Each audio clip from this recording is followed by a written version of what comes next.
মসজিদে বসে আছেন। কোথায়? মসজিদে বসে আছেন। এক ইহুদির বাচ্চা সে আসছে, আয়েশা নবীজির মসজিদে ডাইরেক্ট প্রস্রাব করা শুরু করছে। কি করা শুরু করছে? প্রস্রাব করা শুরু করছে। এখন আপনি হইলে কি করতেন? দর এরা দর দইরা বান বাইন্দা মার বাইরে কুত্তেলা, এরপরে জ্বালায়া দে। এটা তৌহিদে জনতা।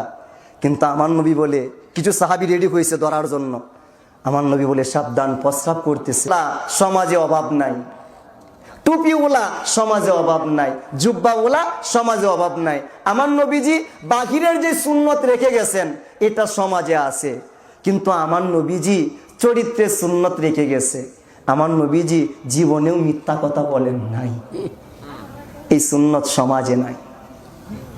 আমার নবীজি জীবনেও কাউকে ঠকায় নাই, এই সুন্নত সমাজে নাই। আমার নবীজি জীবনে কোনোদিন খাদ্যের ভিতরে ভেজাল দেয় নাই, এই সুন্নত সমাজে নাই। আমার নবীজি জীবনে কারো মনে কষ্ট দেয় নাই, এই সুন্নতটা সমাজের ভিতরে নাই। এই সুন্নত আছে একমাত্র শাহজালালের ভিতরে, শাহ পরাণের ভিতরে, শাহ জামালের ভিতরে, শাহ কামালের ভিতরে। আমরা শুধু বাহিরের সুন্নত গুলা রাখছি, এই কারণে টুপি পয়রা তকবীর দিয়া লাশ পোড়াইয়া দিতেছি। কি পোড়াইয়া দিতেছি? লাশ পোড়াইয়া দিতেছি।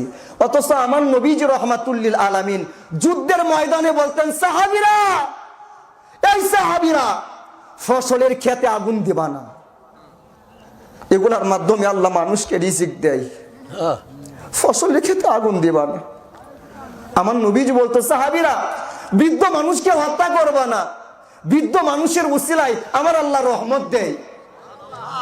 এই সাহাবীরা, শিশু বাচ্চাকে হত্যা করবা না, এই শিশু বাচ্চারা জান্নাতের এরা প্রজাপতি। আমার নবীজি যেখানে ফসল পোড়াইতে নিষেধ করছেন, আজকে আপনি ইসলাম ধর্মের নাম দিয়ে মানুষ পোড়াইতেছেন। এটা কোন ধর্ম বাবা? আমার নবী তো ফসল পোড়াইতে নিষেধ করছে, ফসলের মধ্যে আগুন দিও না, এইটার মধ্যে আল্লাহর রিজিক মানুষকে দেয়। কিন্তু আপনি সেই নবীর উম্মত হইয়া আজকে তৌহিদি নাম দিয়া আল্লাহর কথা বলে তাকবীর দিয়া মানুষ পোড়াইতেছেন। একটা মানুষ মারা গেছে, কবর থেকে তুলে জ্বালিয়ে দিতেছেন। এটা কোন ধর্ম বাবা? এই ধর্ম তো আমার রাসূল শিক্ষা দেয় নাই। আপনারা কি রাগ করতেছেন? রাগ কইরেন না। সম্মানিত বাবা যারা, একটা কথা বলে যায়, যে মানুষকে আমরা এত দয়া করে বানাইলো, যে মানুষকে বানানোর আগে আমার আল্লাহ পরামর্শ করলো, সকলে পরামর্শ ক্যান্সেল কইরা আমার আল্লাহ মানুষ বানাইলো, যে মানুষকে আমার আল্লাহ নিজে ডাক দেয়, সবচেয়ে বেশি রিজিক দেয়, সেই মানুষকে আপনি কেমনে পোড়াইয়া দেন? এই শিক্ষা কি আমার নবী দিছে? দেয় নাই। খুলেন না আপনি ইবনে মাজার হাদিস, নবীজি মসজিদে বাধা দিও না, সুবহানাল্লাহ বলেন। প্রস্রাব করতেছে, বাধা দিও না, বাধা দিও না। আজকে বিজ্ঞানীরা বলে, কেউ যদি প্রস্রাব করে ওই সময় কেউ যদি বাধা দেয়, কিডনিতে সমস্যা হতে পারে, তার শরীরের মধ্যে, তার বডির মধ্যে সমস্যা হতে পারে। আমার নবীজি সকল বিজ্ঞানীদের বিজ্ঞানী, কথা বলেন ঠিক কিনা? আরে বিজ্ঞানীদের বিজ্ঞানী আমগো নবীজি, কথা বলেন, বিজ্ঞানীদের বিজ্ঞানী আমগো নবীজি। আচ্ছা, সেই নবীর কথা বললে আপনাদের কি খারাপ লাগবে?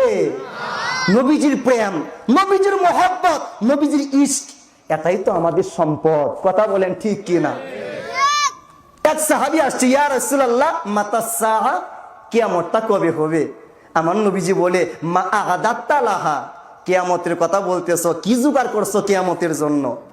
সাহাবায়ে কেরাম সবচেয়ে বেশি নামাজ পড়ছেন, সবচেয়ে বেশি রোজা রাখছেন, সবচেয়ে বেশি ইবাদত করছেন, কিন্তু সাহাবায়ে কেরাম বলে, নবী গো, নামাজের দোহাই আজকে দিব না, রোজার দোহাই আজকে দিব না, হজের দোহাই আজকে দিব না, যাকাতের দোহাই আজকে দিব না, মা আগাদাত্তু লাহা ইল্লা আন্নী উহিব্বুল্লাহা ওয়া রাসূলা। নবী গো, একটা সম্পদ আছে, সেইটা কি? বলে আল্লাহর মহব্বত, আপনি রাসূলের মহব্বত। আল্লাহু আকবার বলেন। সাহাবায়ে কেরাম নামাজের বড়াই করতেন না, রোজার বড়াই করতেন না, হজের বড়াই করতেন না, আমার নবীর ইশকের বড়াই করতেন। কথা বলেন ঠিক কিনা? মিশকাতুল মাসাবিহের একটা হাদিস বলি, আমার নবীজি রহমাতুল্লিল আলামিন যুদ্ধের ময়দানে লাইন সোজা করতেছেন, এক সাহাবী একটু বাকিরে চলে আসছে, আমার নবীজি রহমাতুল্লিল আলামিন তীর দিয়া গুতা দিলেন, এই ভিতরে ঢুকো, ভিতরে ঢুকো। ওই সাহাবী বলে, ইয়া রাসূলুল্লাহ, আপনি আমাকে আঘাত করেছেন, আমি আঘাতের প্রতিশোধ নিতে চাই। আল্লাহু আকবার বলেন। আমার নবীজি বলে, সাহাবী প্রতিশোধ নিতে চাও? বলে, অবশ্যই, নাও প্রতিশোধ নাও, এই যে তীর তোমার হাতে দিলাম, তুমি প্রতিশোধ নাও। বলে, ইয়া রাসূলুল্লাহ, আপনি যখন আমাকে আঘাত করেছিলেন আমার শরীর মোবারকে কোনো কাপড় ছিল না, সুতরাং আমাকে যদি প্রতিশোধ নিতে হয় আপনি পেট মোবারক থেকে একটু উপরে কাপড় তুলেন। আমার নবীজি যেই কথা সেই কাজ, উপরে কাপড় তুললেন। এবার ওই সাহাবী আমার নবীজির পেট মোবারকের মধ্যে চুমা দেওয়া শুরু করছে।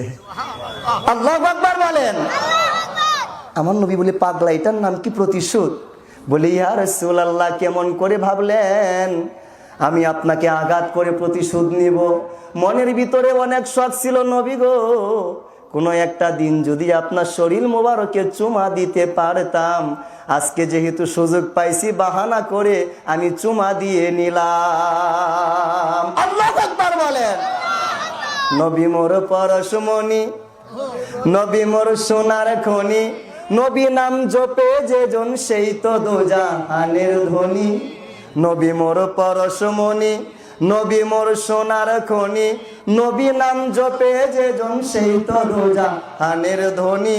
ওই নামে মধু মাখা, ওই নামে জাদু রাখা, ওই নামে মজনু হইল মৌলা আমার কাদের গনি।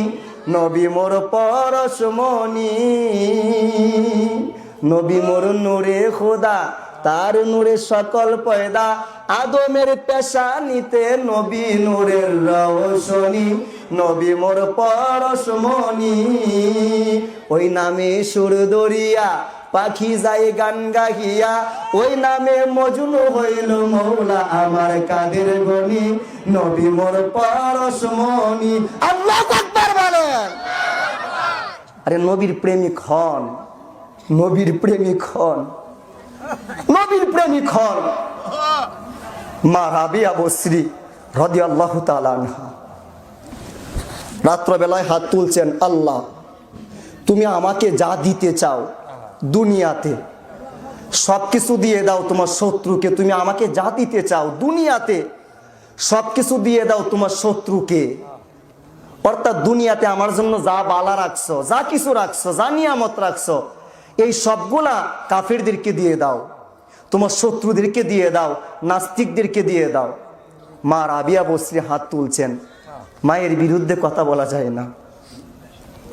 এরপরে মা রাবিয়া বসরি আল্লাহর দরবারে দোয়া করে, আল্লাহ তুমি আমার জন্য পরকালে যা পুরস্কার রাখছো এইগুলা তোমার বন্ধুদেরকে দিয়ে দাও, ওলিদেরকে দিয়ে দাও, মুমিনদেরকে দিয়ে দাও, মুসলমানদেরকে দিয়ে দাও। তাহলে রাবিয়া বসরি দুনিয়ার সবকিছু আরেকজনকে দিয়ে দিতেছ, পরকালের সবকিছু আরেকজনকে দিয়ে দিতেছ, তোমার কিছু লাগবে না?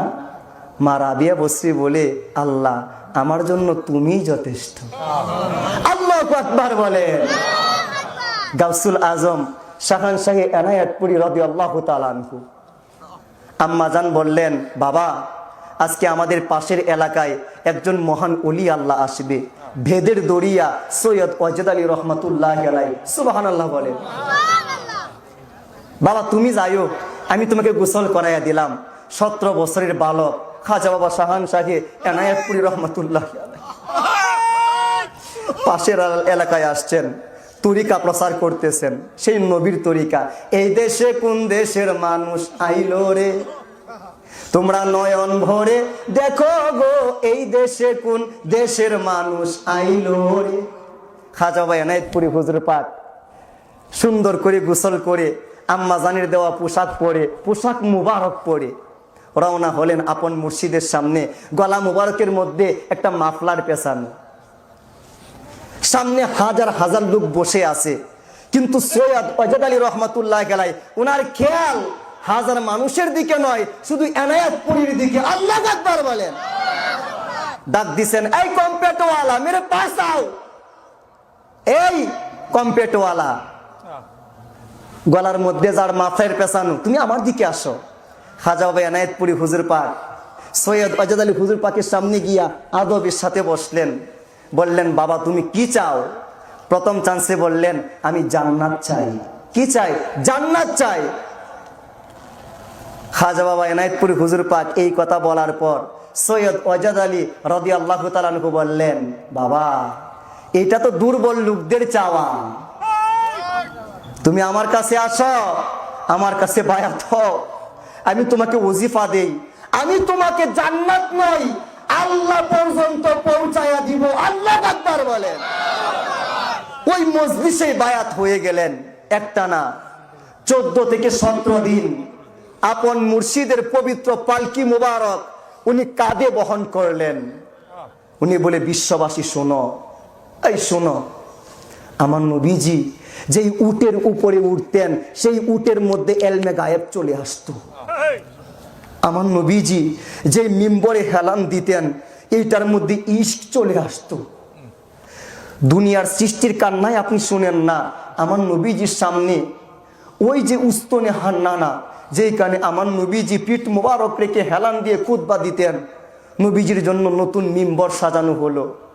আমার নবীজি নতুন মিম্বরে উঠলেন, কিন্তু পাশ থেকে ছোট্ট বাচ্চার মতো 10 মাসের উষ্ট্রি প্রসব করলে যেমন ব্যথা, এই রকম ব্যথার কান্নার আওয়াজ শুনে যাচ্ছে।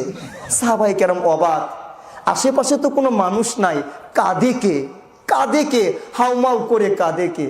আমার নবীজি বললেন, ওই যে মরা খেজুর গাছের যেই কাঠ আছে এটা আমার জন্য কাঁদে। সুবহানাল্লাহ।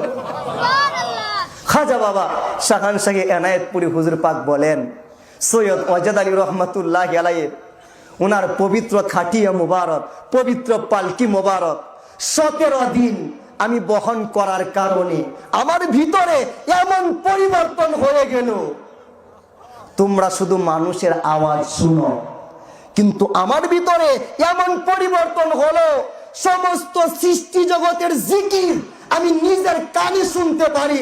আল্লাহু আকবার বলেন। আরে তাকবীর। গৌসুল আজম এনায়েতপুরি জিন্দাবাদ জিন্দাবাদ। এনায়েতপুরি শম্ভুগঞ্জ জিন্দাবাদ জিন্দাবাদ। এনায়েতপুরি শম্ভুগঞ্জ জিন্দাবাদ জিন্দাবাদ। সত্যপতিক জাকের দল জিন্দাবাদ জিন্দাবাদ। জাকের দল জিহাদি দল জিন্দাবাদ জিন্দাবাদ। নারায়ে রিসালাত। ইয়া রাসূলুল্লাহ।